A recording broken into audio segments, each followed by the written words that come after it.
Bonsoir à tous. On se réjouit de votre présence nourrie ce soir. Vous êtes très nombreux et ce n'est pas très étonnant parce que nous avons la grande chance d'accueillir ce soir au musée du Louvre l'un des plus grands spécialistes, une des plus grandes spécialistes de Léonard de Vinci, Carmen Bambach. Mais Carmen Bambach n'est pas seulement une grande spécialiste de Léonard de Vinci, mais aussi de toute la Renaissance italienne. Carmen est conservatrice des dessins et des estampes au musée de New York, au Metropolitan Museum de New York. Elle est Maritza and Jan Wilczek Curator for Drawings and Prints at the Metropolitan Museum de New York. C'est important de rappeler ce titre parce qu'elle a tous ses admirateurs ici d'ailleurs parmi nous. Elle leur fera d'ailleurs visiter l'exposition demain matin. Et je voulais simplement rappeler que Carmen a rédigé de très nombreux articles, livres sur Léonard de Vinci. Une grande synthèse a été récemment publiée aux presses universitaires de Yale. Ce merveilleux livre Léonard de Vinci redécouvert, parce qu'effectivement, on peut toujours redécouvrir Léonard de Vinci. Donc c'est cet merveilleux livre en 4 volumes que vous pouvez d'ailleurs acquérir à la librairie de la Réunion des musées nationaux.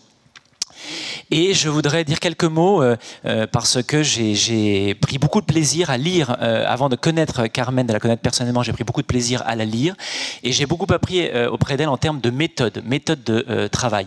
Carmen est quelqu'un qui se distingue avant tout par son sens de l'analyse et sa précision de la description. C'est quelqu'un qui m'a d'une certaine façon enseigné le fait qu'en analysant de la façon la plus précise une œuvre d'art, et en l'occurrence elle, c'est beaucoup les dessins, eh bien on est capable de mieux comprendre l'œuvre et de parfaitement l'interpréter.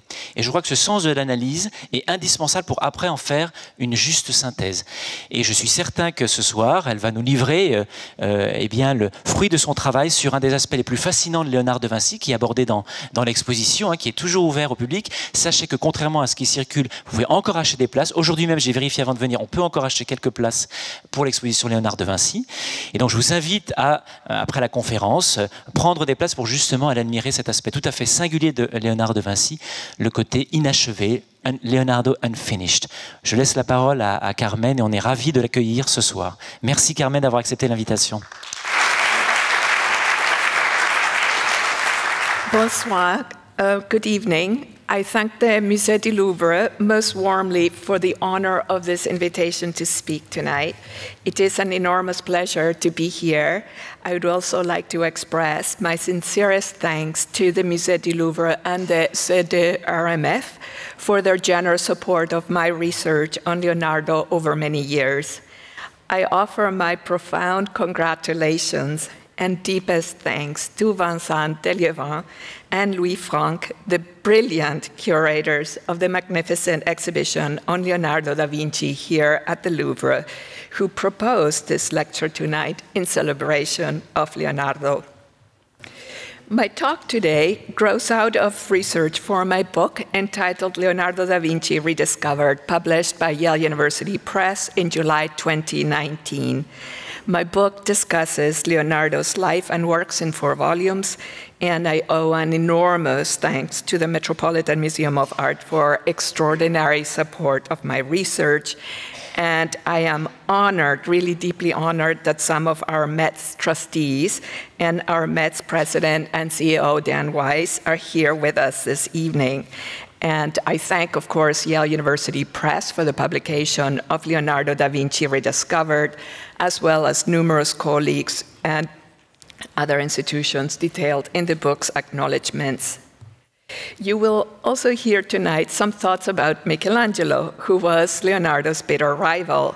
And the opportunity of preparing my exhibition, Michelangelo, Divine Draftsman and Designer, at the Metropolitan Museum of Art in 2017 got me thinking about Michelangelo's unfinished works in comparison to Leonardo. Leonardo and Michelangelo are the 2 Renaissance artists who are most famous for their numerous unfinished works. But I've been struck by the contrasts regarding the probable reasons for their unfinished works. Let's return to the mythical fame of Leonardo and consider the dramatic, though very fanciful scene of Leonardo's death in the arms of King François I, an etching made by Giuseppe Cades more than 2 centuries after the fact. Leonardo, the most famous universal genius of the Renaissance, died on May 2nd, 1519, as you know, in the city of Amboise. This major 500th anniversary of Leonardo's death during 2019 has been variously celebrated, particularly on May 2nd, 2019. I was fortunate to be in Italy at Leonardo's birthplace in the town of Vinci the week of May 2nd this year, and relished all the Leonardo fanfare. The town of Vinci went all out, as we say in the United States. There were serious displays of historical documents about the Da Vinci family, but there was also Leonardo Mania in Vinci. There were live actors impersonating Leonardo, complete with bald head, long beard, long hair, and long tunic. Piles of Leonardo's T-shirts were being sold along with Leonardo portrait busts, Leonardo flags, Mona Lisa biscuits, which you see here, and Mona Lisa pasta. The 2 restaurants of Vinci served a Mona Lisa menu. And a Leo car was parked in the historic center of Vinci. As you can see, the car was painted with images of Leonardo's drawings. But more seriously, on May 2nd, 2019 in France, the commemoration of Leonardo's death had a political dimension. Sergio Mattarella, president of Italy, here at left, and Emmanuel Macron, president of France, at right, appeared jointly to lay flowers at the modern tomb of Leonardo da Vinci in Amboise in the chapel of Saint-Hubert. Let me first make some general observations about how Renaissance people might have reacted to Leonardo's and Michelangelo's unfinished works. Leonardo and Michelangelo are the 2 artistic giants of the Renaissance who crystallize most profoundly, perhaps even radicalize, the different questions raised by the notions of unfinished works in their time. It was not acceptable for Renaissance artists to leave unfinished or incomplete a painting, a sculpture, a building intended for a final setting. And the patrons of these Renaissance artists would have normally rejected unfinished works. In Leonardo's and Michelangelo's time, and in their own written record, the quality of a work being unfinished would have been described with the gendered adjectives non finito or non finita. An unfinished work would also have been described with other synonymous adjectives as incomplete, so incompiuto and incompiuta, or imperfect, imperfetto and imperfetta, or sketched, abbozzato or abbozzata. The notions of the unfinished, the non finito, or il non finito in the more monolithic sense of a noun, which art historians often use today, is a critical concept that slowly arose after the middle of the 16th century, so several decades after Leonardo's death. Here you see again Michelangelo's unfinished marble of the David Apollo, a sculpture which we presented in the Metz exhibition, Michelangelo, Divine Draftsman and Designer, in 2017. As a term of critical and philosophical discourse, the notion of the non finito was applied early and most forcefully by Benedetto Varchi in 1547 and 1564, and by Giorgio Vasari in 1568, in discussing and rationalizing the reasons why so many of the marble sculptures by Michelangelo were left in the incomplete state of a bozza or sketch. Benedetto Varchi's funeral oration of Michelangelo, the Orazione Funerale of 1564, elegantly eulogized Michelangelo's sculptures for the beauty of his, and I quote, imperfect sketches, the bozze imperfette. The rough sketches in Michelangelo's sculptured œuvre, and I quote Varchi here, showed the depth and excellence of his intellect and genius, end of quote. Vasari's biography of Michelangelo, especially in the 1568 edition, attempted to conceptualize the unfinished of Michelangelo's Medici sculptures. And again, I quote, "The imperfection of the sketch revealing the perfection of the work. Nell'imperfezione della bozza, la perfezione dell'opera." The detail at right illustrates the stages of Michelangelo's work with the various types of chisels on the head and shoulders of the figure of Il Giorno in the Medici chapel. In the case of Leonardo, to commemorate the 500th anniversary of Leonardo's death, we at the Met brought to New York Leonardo's monumental, extremely rare, unfinished painting of St. Jerome praying in the wilderness, which was a special loan from the Vatican museums. And this very important unfinished painting, which we will be discussing a great deal tonight, is also on display here in the Louvre's Leonardo exhibition. The unfinished Vatican St. Jerome praying in the wilderness is the most personal and the most intensely spiritual, devotional painting extant by Leonardo's hand. Because this painting invites deep contemplation, we at the Met decided to create an exhibition gallery that was dramatically lit like a chapel. We intended to remind our modern public that at their death, some great Italian artists were commemorated with visual allusions to their art. At times, great Italian artists themselves intended a religious work of art of their own creation to adorn their tomb. For instance, Michelangelo intended his unfinished marble Pietà, today in the Museo dell'Opera del Duomo in Florence, to adorn his tomb. Begun before 1555, Michelangelo's unfinished Florence Pietà communicates the pathos of the Savior's death with an arresting force. And although we do not know whether the destination of the painting was funerary, we will probably agree that Leonardo's unfinished St. Jerome communicates with a similar expressive force. Leonardo began the painting of St. Jerome in 1483 or so, soon after his arrival in Milan, but left it unfinished at the time of his death in 1519. We do not know the patron and general circumstances in which Leonardo produced the painting. The unfinished St. Jerome closely relates in style to Leonardo's two compositions of the Virgin of the Rocks in Paris, which you see in the exhibition, and in London. At left is a version in the Louvre, and at right is a version of the National Gallery in London. As in the unfinished Vatican painting of St. Jerome, the monumental caves with dramatic rock formations dominate the compositions of the Virgin of the Rocks. Let me now emphasize Leonardo's habit of taking a very long time to develop his paintings. There are different kinds of evidence that confirm his dilatory working habits. And here I'm going to share a discovery made by our colleagues in the National Gallery in London in like the last few months. It's really a fresh discovery. Infrared reflectography is one of the exciting modern scientific imaging techniques in studying paintings.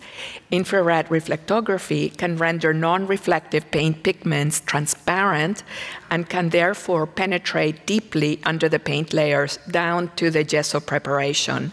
Therefore, it can often reveal the different layers of preliminary design in a painting.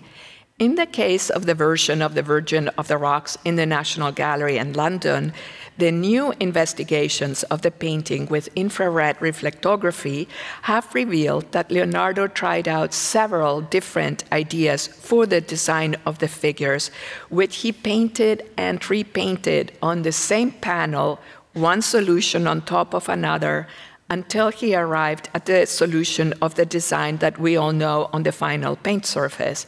And here you see a diagram which shows the different ideas superimposed on the painting based on the examinations with infrared reflectography. In my view, and as I suggested in my book, the National Gallery version of the Virgin of the Rocks is a painting that must correspond to the contract of 1483 for an altarpiece in the Church of San Francesco in Milan, and which was installed in the church only in 1506. In other words, I do think there is good reason to believe it is a painting which was in progress for about 25 years. In fact, the different design ideas that Leonardo tried out in the National Gallery Virgin of the Rocks, really one top of another, are found as separate motifs on a sheet of drawings by Leonardo from the Metropolitan Museum of Art in New York, which I illustrate here at right, and which you can also see in the Louvre's exhibition. Now, I would like us to look at some Renaissance depictions of Saint Jerome, to emphasize the fact that Leonardo's unfinished Vatican painting is a revolutionary portrayal of the subject. As you know, Saint Jerome lived between the late 4th century and early 5th century AD. A major Christian theologian, Saint Jerome was famous for his encyclopedic knowledge of the classics. He is considered one of the 4 Latin fathers of the Church, as you know, and was a celebrated translator of the Bible from Hebrew into Latin. Medieval and Renaissance artists depicted Saint Jerome in a variety of settings and often with anachronistic attributes. He is often portrayed in the robes of a cardinal before cardinals even existed, as in the 2 paintings illustrated here. At left, the painting of 1451 by Antonio da Fabriano II depicts the aged Saint Jerome as a scholar with a halo over his cardinal's hat, and he's accompanied by his lion while he writes and translates texts in his study. And at right, Antonello da Messina's beautiful painting of 1460-75 renders a view of a capacious Gothic-style room seen through a masonry arch. Saint Jerome works at his desk, but his size seems minute in comparison to his surroundings. Although serene in mood, the scene packs a fascinating array of symbols and attributes, while the tiny lion walks away into the distance at right. Depictions of the penitent Saint Jerome praying in the desert or wilderness also are abundant. At left, you see Andrea Mantegna's painting of 1449-50, which portrays Saint Jerome both as a scholar and as an ascetic hermit with a variety of symbols, and seated in front of a monumental cave. And at right, in contrast, Giovanni Bellini's painting of 1460 represents Jerome by the mouth of a cave in a vividly narrative composition. The saint gesticulates and directly addresses the seated lion, his companion. They're having a conversation there. At left, Antonio Rossellino's marble narrative relief of Saint Jerome of about 1475-1480 portrays the gaunt saint gesturing toward the crucifix while holding the stone to beat his breast. And at right, Bernardino Pinturicchio's penitent Saint Jerome of 1475-80 kneels before a cave and timidly points at his prayer book as he holds the stone to mortify himself. By his side are the lion, a cardinal's hat, and a psaltery. And these Italian depictions of Saint Jerome in penitence in the wilderness date closer to Leonardo's painting, and they accentuate the saint's anatomic, ascetic body. These scenes, however, seem relatively passive. Leonardo's unfinished Saint Jerome, in contrast, beholds a vision of the crucifix intently. He kneels in a tightly compressed pose that can almost be inscribed within a cube, but Jerome's arm bursts out full of force. Leonardo has focused our attention on the drama created by this arrested movement of the figure with the trained eye of a scientist who understands the laws of motion. Throughout much of his career, Leonardo studied the physiomechanics of the human figure, breaking down the sequences of poses in arrested movement. And in this drawing, the tiny theoretical sketches seen here at right explore the sequence of poses as a man strikes a blow, and Leonardo labeled the poses with letters A and B. In the Vatican painting, Jerome's outstretched arm and hand holding the rock has or is about to beat his chest in mortification. So the gesture is either this or just have done that. The gesture of the right arm has the potential of swinging into the space of the viewer. Leonardo also chose to heighten the intensely intimate spirituality of the scene, omitting all attributes that might seem incongruous in a natural setting. So, for example, no cardinal's hat. Leonardo highlighted an intensely private, mystical moment in Saint Jerome's life as he is seized by the vision of Christ on the cross, rather than showing us Saint Jerome's more public importance for the history of the Catholic Church. Leonardo depicted Saint Jerome as a hermit in the wilderness, partly based on the 13th century text, the Golden Legend. Reclining before the saint is a tame lion, his companion in the desert and a central figure in the legend of Saint Jerome's life.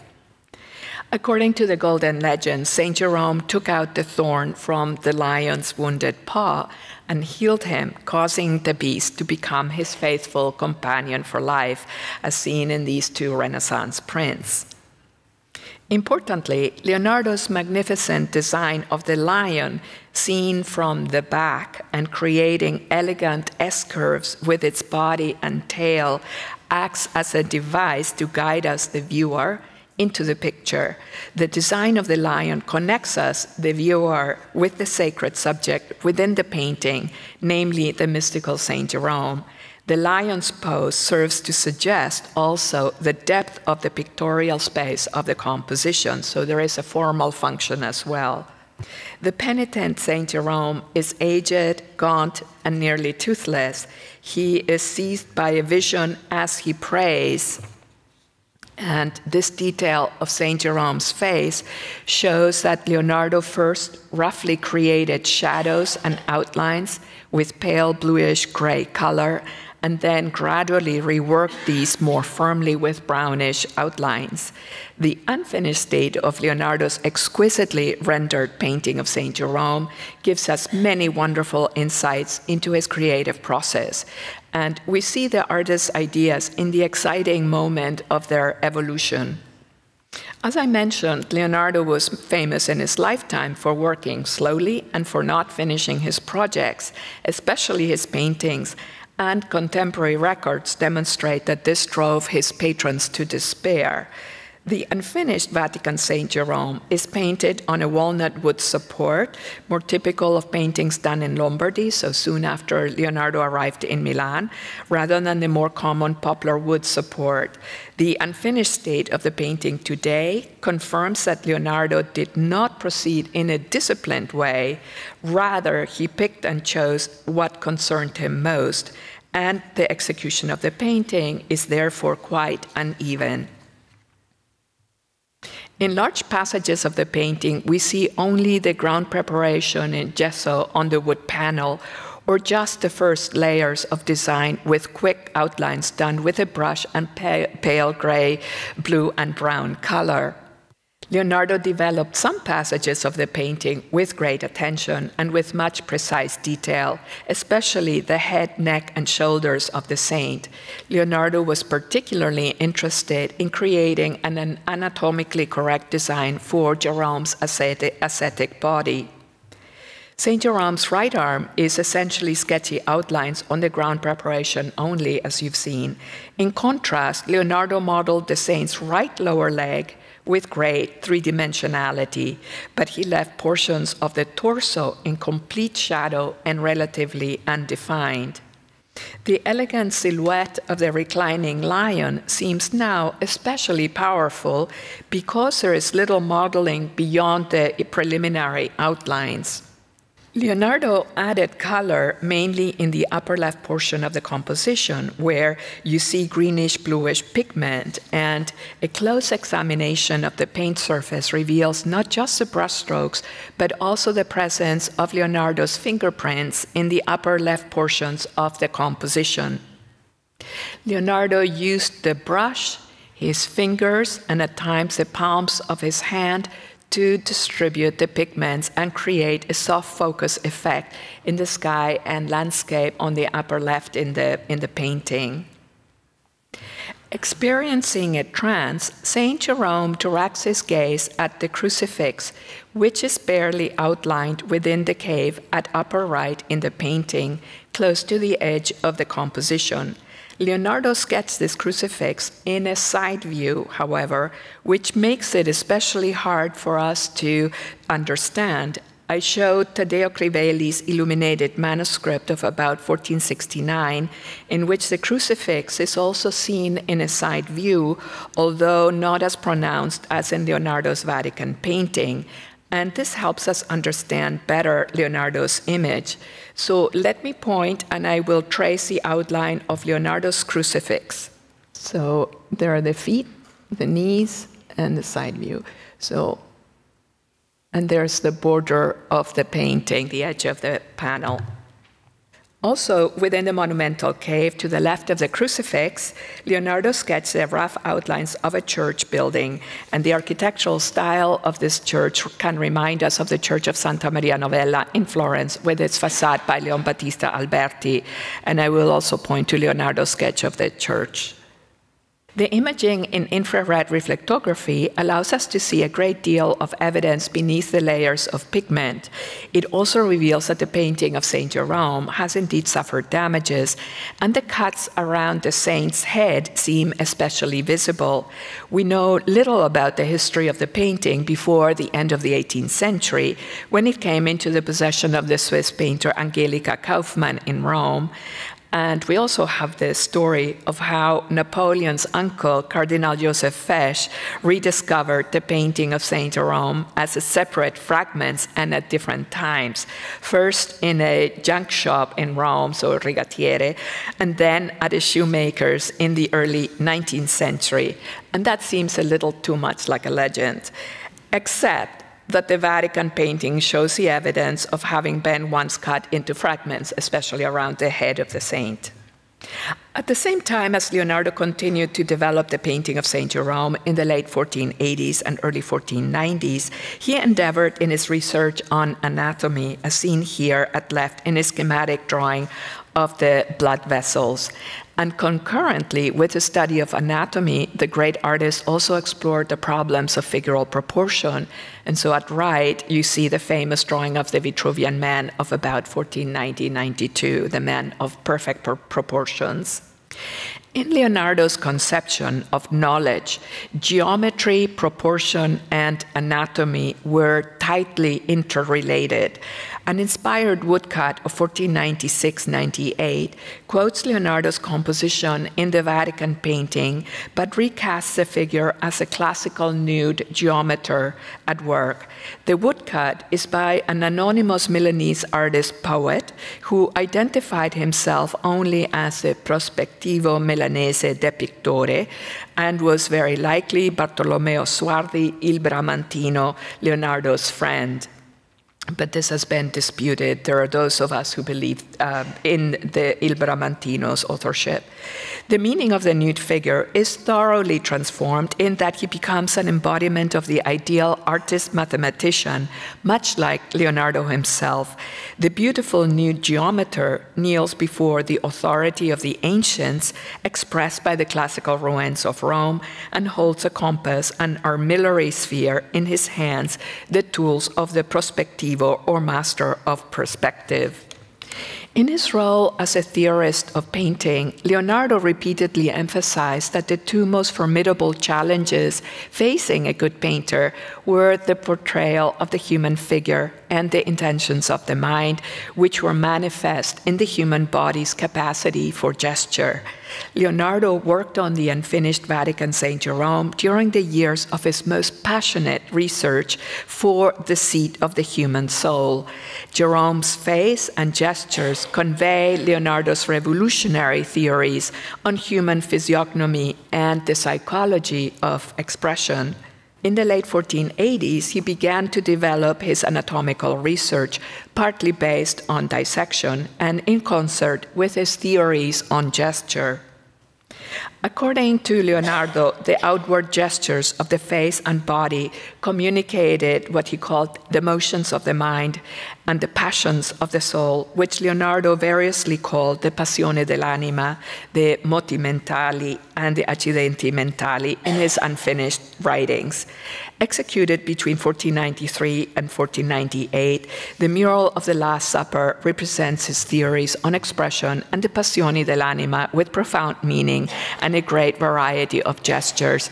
Let me clarify that the portions that you see kind of brownish are problems of physical condition.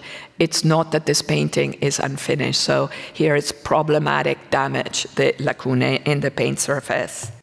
Leonardo had continued to paint St. Jerome during the late 1480s and 1490s, when his experimental anatomical research also led him to think about the soul, the human soul. Leonardo's closely related studies of the human skull in 1489 sought to pictorialize the senso comune. Leonardo regarded the senso comune as a confluence of the mental and imaginative faculties of man and the seat of the human soul, according to the Aristotelian Galenic tradition of his time. In the drawing of the skull at right, Leonardo rendered an architectural cross-section of the human skull, locating the senso comune, or seat of the soul, physically in the anterior ventricle of the skull, at the perfect geometric center of the head, and I will point.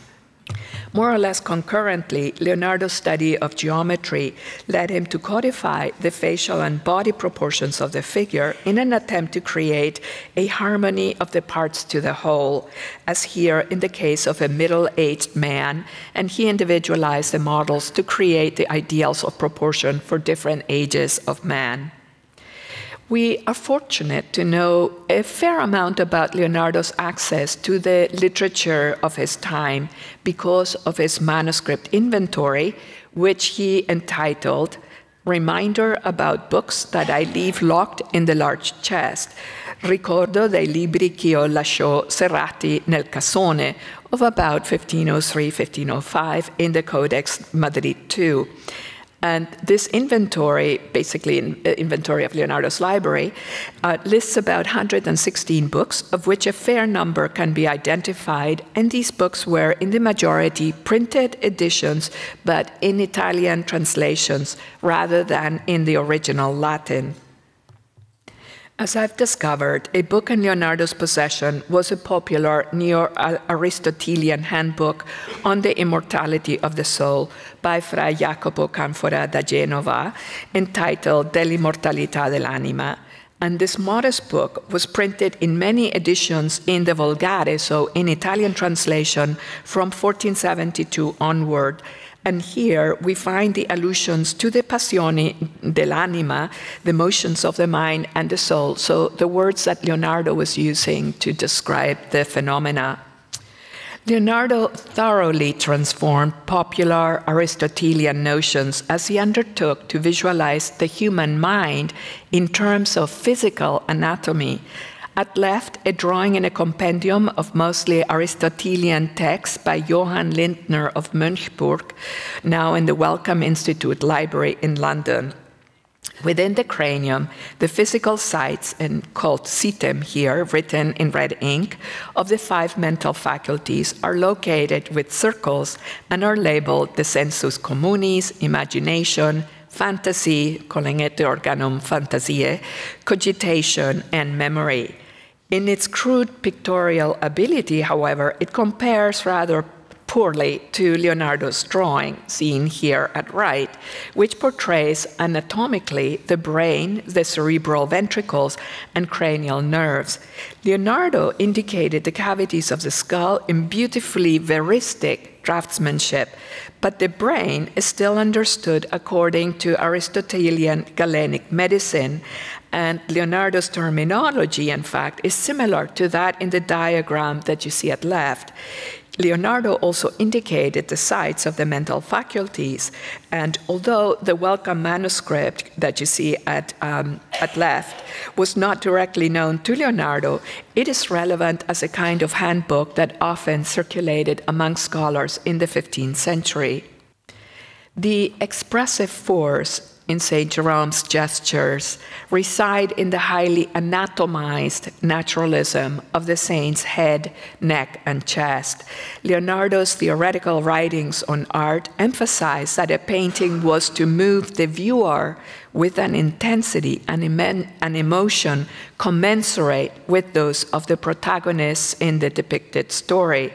This awareness of the viewer's reactive participation in looking operates as a compelling device in most of Leonardo's pictorial compositions, and certainly all his paintings, especially the Mona Lisa, for example. This was revolutionary. Few paintings can elicit such a powerful psychological reaction from the viewer as Leonardo's unfinished Vatican St. Jerome. Leonardo seems to have returned to work on the unfinished painting of St. Jerome over the course of his career, and especially around 1510, 1511. Remember, he had begun the painting in 1483. And evident passages of this later reworking occur in the head, neck, and shoulders of the figure. Seen at right is a sheet from Leonardo's anatomical manuscript A of 1510 and 1511. It dates from almost 30 years after he began the St. Jerome. The superficial muscles of the shoulder in the Vatican St. Jerome and in the anatomical drawing at left are strikingly similar.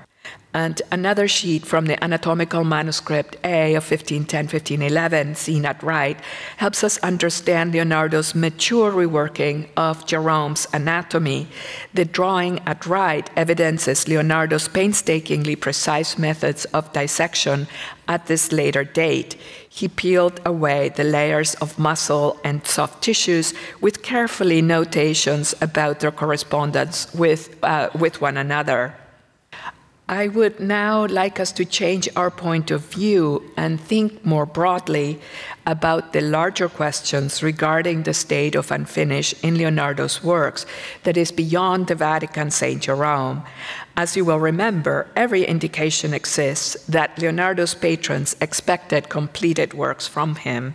The notion of the non finito as a positive quality occurred by the mid-16th century, that is, decades after Leonardo's lifetime, as we reviewed, when critics began to associate it with Michelangelo's unfinished marble sculptures. Leonardo's strength was in his process of inventing the designs of a composition. He was temperamentally attached to the process of invention itself, arising from the frenzied flux of ideas. He believed in the complete mutability of ideas in the mind of the artist and on the working surface, without too much formal commitment to a final thought. So to this end, he produced countless preparatory drawings on paper, of which many focus on the spontaneity and energy of movement of the figures in this beautiful drawing you see in the exhibition. The large unfinished painting of the Adoration of the Magi, now in the Uffizi, was an altarpiece commissioned by the Augustinian monks of San Donato a Scopeto in 1481, and the composition presented Leonardo with obstacles that were not sustainable for his manner of painting. We may compare for a moment Leonardo's unfinished Adoration of the Magi at left to an early unfinished painting by Michelangelo, his Manchester Madonna of about 1497, 1498 in London, seen at right. And in sharp contrast to Michelangelo's, Leonardo's approach in the Adoration of the Magi, seen at left, communicates the flux of emerging ideas. Leonardo developed the composition sketchily and with a sense of the organic whole. In the unfinished Manchester Madonna, in contrast, Michelangelo elaborated the composition figure by figure, more or less starting evenly from right to left of the composition. In Michelangelo's painting, the figures of the two youths on the left of the Virgin are quite unfinished, in contrast to the figures on her right, even though the unfinished green figures are important anchoring elements in Michelangelo's composition. Painted in reserve, the figures of these two youths in Michelangelo's painting display the whitish ground of the gesso preparation on the wood panel, and the green pigment is terra verde used as a base layer for the flesh colors. And meanwhile, in great contrast, the neighboring figures are almost fully developed in color and modeling. To look now more closely at Leonardo, let's note that his unfinished Adoration of the Magi was beautifully cleaned in the conservation laboratories of the Opificio delle Pietre Dure in Florence between 2013 and 2017. Over the centuries, early restorers had added thick varnishes over the entire paint surface in an effort to harmonize what was clearly a work in very disparate, very different, very sketchy stages of finish. These varnishes have been in great part removed in the recent conservation treatment. Although the aborted painting stayed in the unfinished state of a virtual drawing on the wood panel, it is now clear that Leonardo began adding colors here and there as he calibrated tonally the overall composition. He developed the sky in the Uffizi Adoration of the Magi with pale blue pigments. And before the cleaning, the recent cleaning, there were only murky brown tones visible in the sky. The composition exhibits more than 100 figures and animals, and these reflect various stages of work. Leonardo's unfinished Adoration of the Magi and his unfinished Vatican St. Jerome offer a similar example of the artist's fairly undisciplined method of work. In the unfinished Vatican St. Jerome, we will remember that Leonardo also began adding colors here and there as he sketched and calibrated tonally the overall composition.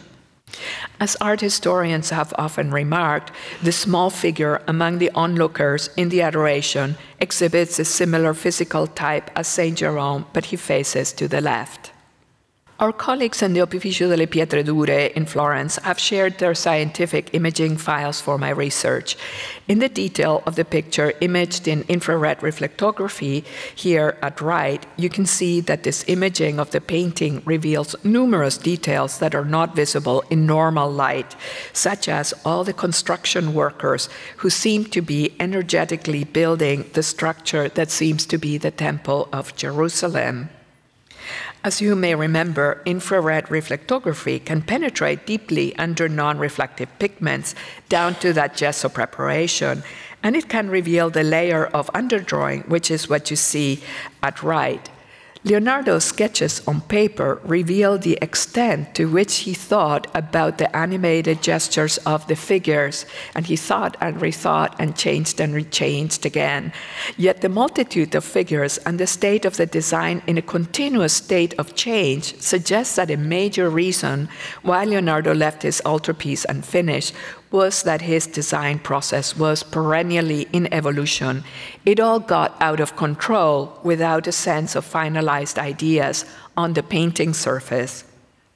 Leonardo's formidable amount of theoretical writings help us understand the role of the creative imagination and the importance of exploratory sketches in this. His sheet of sketches of the Virgin adoring the Christ child, which is connected to the Virgin of the Rocks, provides at least 4 quick alternative ideas for an altarpiece. 3 more sketches for the infants appear at lower center. Leonardo explored the various possibilities for the gestures of the Madonna and the Holy Infants.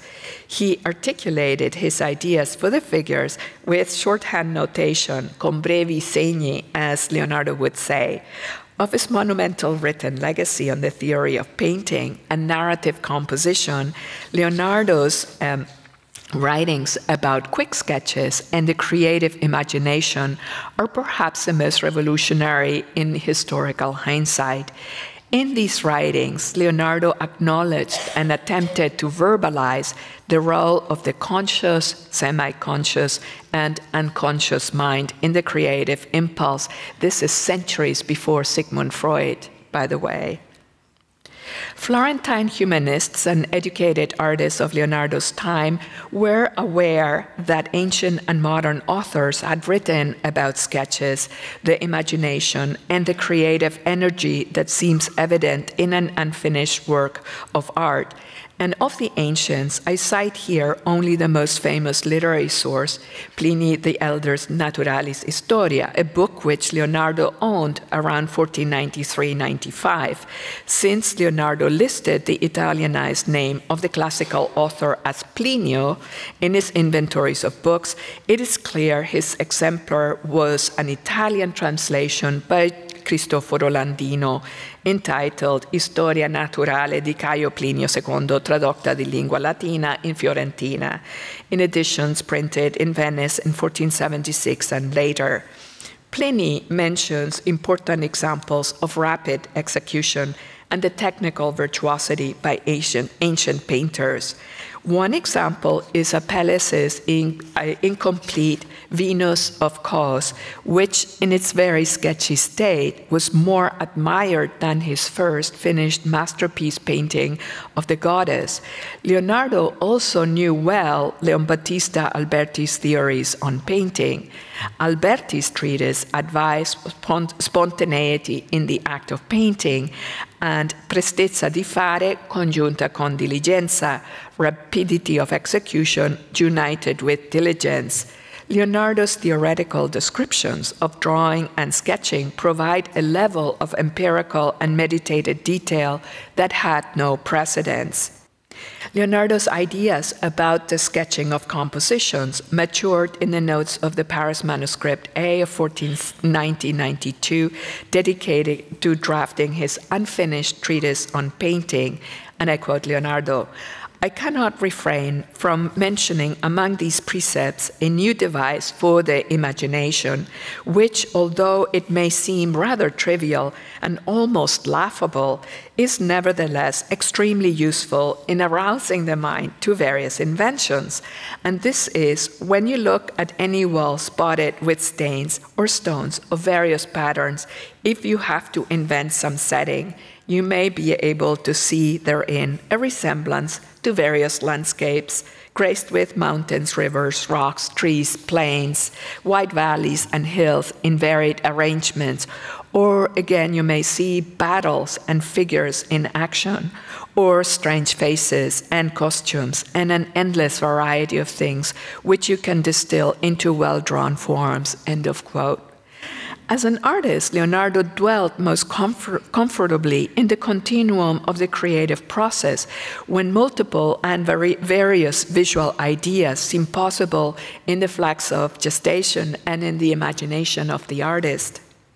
His artistic method emphasized the intuitive responses to the suggestion of forms in stain-like shapes and his emphasis on the spontaneity of the artistic process.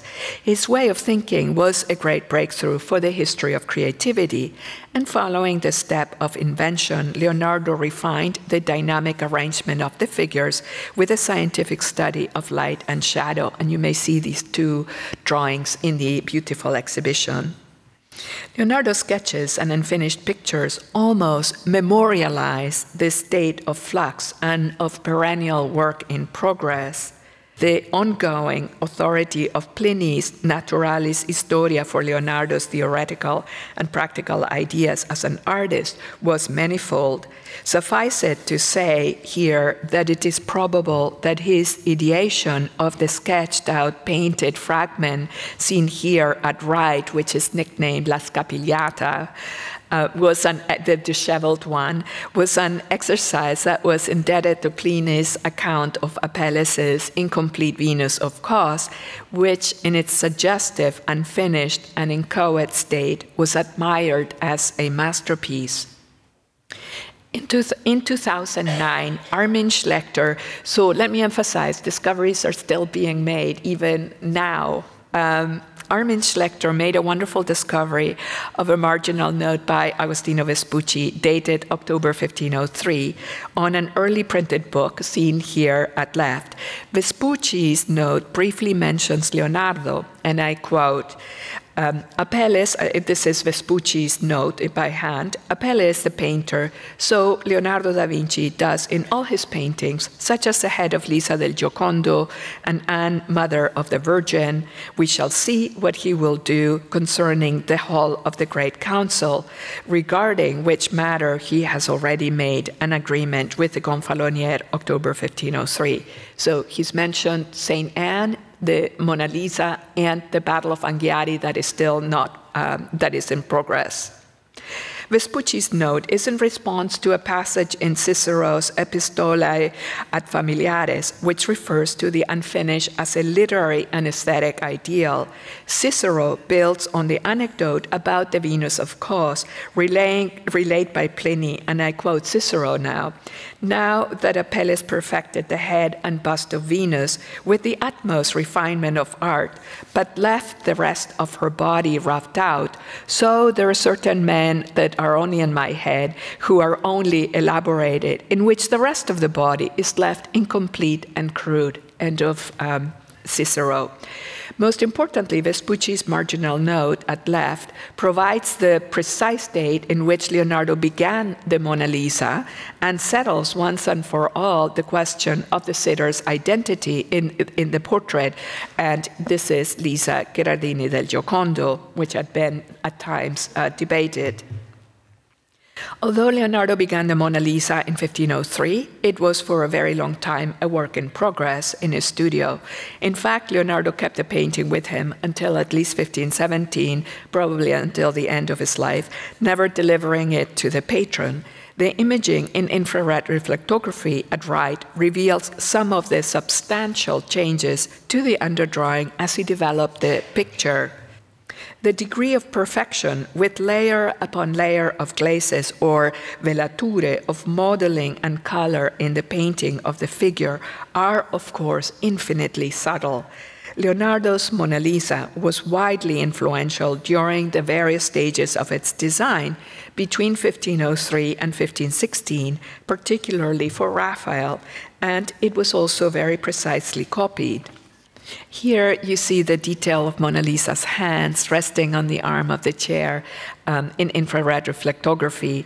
And this type of imaging especially clarifies the details of the figure, which at the beginning was a great deal less ample in proportions, as can be confirmed also from close-up examination. The middle ground, especially of the painting, still exhibits many very unresolved, unfinished passages of design. 16th century authors attempted to explain Leonardo's inability to finish paintings in a variety of ways, usually focusing on the practical, material aspects of his work. More was at stake, however, than simply a tangible condition of incompleteness or non finito in Leonardo's paintings. As a theorist, Leonardo self-assuredly proclaimed the mathematical foundation of all his subjects, and this is very important, the mathematical basis of all subjects. The intensity of his preoccupation with geometry, particularly with the subfield of transformational geometry, often overshadowed his activity as painter from the mid-1490s until the time of his death. His study of algebra and geometry forced upon Leonardo the awareness of concepts of infinity of process and of infinite divisibility. In writing notes for a treatise on transformational geometry, entitled De Ludo Geometrico in 1515-1516, Leonardo intended to describe the cases of continuous quantity in geometry. And at left, you see an encyclopedia with chapters on mathematics by Giorgio Valla, a book which Leonardo owned. From about 1505 onward, Leonardo's writings on painting became increasingly colored by vocabulary of words that derives from concepts best understood from the field of mathematics and geometry. Leonardo refers to the indivisibility, infinity of space, the indivisible atmospheric effects, the infinity of process and subdividing lines, and the infinity of of process in a perspectival projection, the transformations of continuous quantities in the calibrations of color, light, and shadow, the Louvre's painting of the Virgin and Child with Saint Anne represents the culmination of Leonardo's theory and practice as a painter. It was a work in progress for more than a decade into his years in France, as we know. Leonardo achieved infinitesimally subtle effects of color, light, and sfumato, and the holy figures sublimely express the motions of the mind, the passioni dell'anima, in the rhythmic cascade of their physical gestures, as Leonardo prescribed in his theory of painting.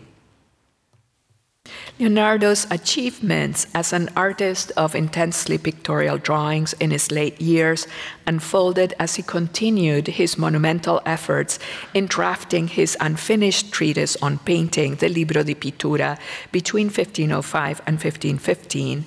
The last of his extant pocket-sized notebooks, the Paris manuscript E of 1514-1515, which is in the exhibition, presents his subtly reasoned definitions for optical effects regarding light, shadow, luster, and refraction.